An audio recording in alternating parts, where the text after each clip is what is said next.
भारताच्या पहिल्या महिला शिक्षिका, कवयित्री आणि थोर समाज सुधारक सावित्रीबाई फुले यांच्या पवित्र स्मृतीस त्रिवार वंदन. त्यांचा जन्म 3 जानेवारी 1831 रोजी सातारा जिल्ह्यातील नायगाव येथे झाला. आई वडिलांनी त्यांच्यावर सुसंस्कार केले. लग्नानंतर ज्योतिबा फुले यांनी त्यांना शिक्षण दिले. 1 जानेवारी 1848 रोजी फुले दाम्पत्यांनी पुण्यात मुलींची पहिली शाळा काढली आणि स्त्री शिक्षणाची मुहूर्तमेढ रोवली. सावित्रीबाई फुले यांनी शिक्षण प्रसारातून समाज जागृती व अंधश्रद्धा निर्मूलनाचे कार्य केले. अन्यायाविरुद्ध त्यांनी लढा दिला.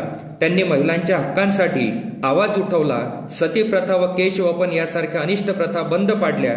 त्यांनी गरीब उपेक्षितांच्या जीवनात चैतन्य निर्माण केले. त्यांनी शिक्षणातून समाज प्रगत होत असल्याचा संदेश दिला.